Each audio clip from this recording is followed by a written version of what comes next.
주안의 만나 2월 1일 목요일 묵상을 함께 나오도록 하겠습니다. 오늘 말씀은 신명기 16장 18절에서 17장 13절까지의 말씀으로요.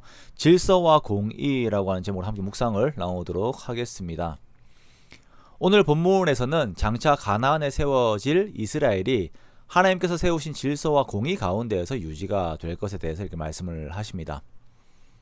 하나님께서는 이스라엘이라고 한 나라가 세워질 때에 그 나라가 하나님의 성품에 근거한 나라로 세워져야 함을 말씀을 하십니다. 자, 그것은 질서 속에 있는 나라이고 하나님의 공의가 그 안에 있는 나라입니다. 이에 따라 19절에 하나님께서는 앞으로 세워질 재판장들과 지도자들이 재판을 굽게 하지 말며 사람을 외모로 보지 말며 또 뇌물을 받지 말 것에 대해서 명령을 하세요. 자, 이러한 것은 신명기 10장 17절과 18절에서 말씀하신 하나님의 성품에 근거한 것입니다. 하나님께서는 사람을 외모로 보지 않으시고 뇌물을 받지 아니하시고 고아와 과부를 위하여 정의를 행하시며 나그네를 사랑하여 그에게 떡과 옷을 주시는 하나님이십니다. 하나님의 나라는 이러한 하나님의 성품을 따라 구성이 되고 유지가 되어야 합니다.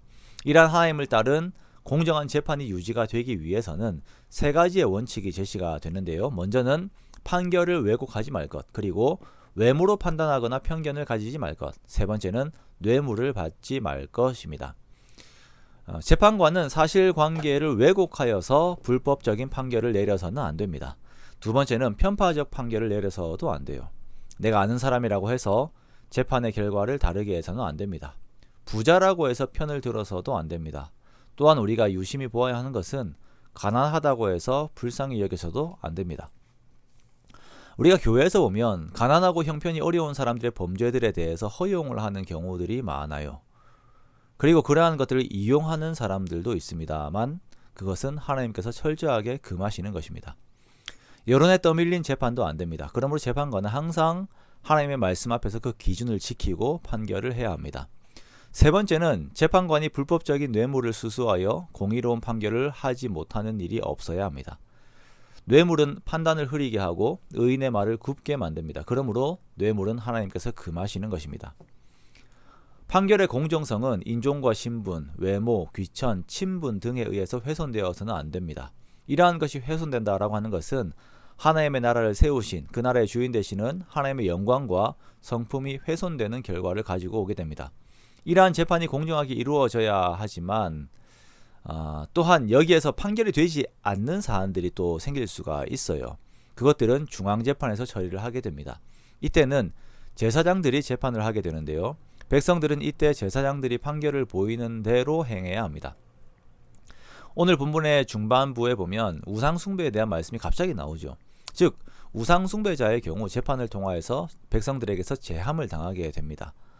죽임을 당하게 되는 것이에요. 아주 무서운 판결이 주어지게 됩니다. 이러한 판결의 결과는 13절의 말씀처럼 백성들이 무법하게 행하는 것을 막게 하는 역할을 합니다. 그러므로 우리가 공정한 판결을 해야 하는 것이에요.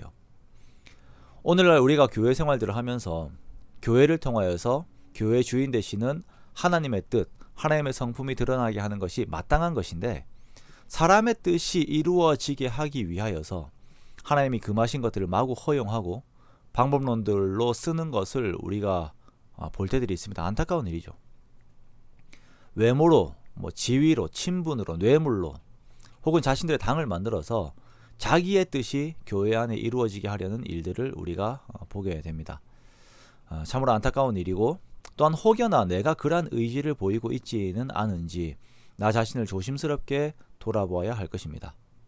우리가 힘써야 하는 것은 하나님께서 세우신 질서와 공의가 결국 우리를 행복하게 한다는 것을 알고 그에 순복하는 것입니다. 교회는 머리 대신 예수 그리스도의 뜻과 그 성품이 그 안에서 계속 나타나야 합니다. 그러므로 그리스도께서 세우신 질서가 교회 안에 이루어지게 하기 위해서 더욱 깨어있는 말씀과 기도로 깨어있는 우리가 되기 원합니다.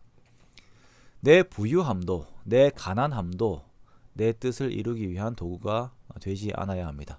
오직 예수 그리스도의 뜻만 교회 안에 이루어지기를 간절히 바라는 그러한 순결한 주의 백성들이 되시기를 주님의 이름으로 축원합니다.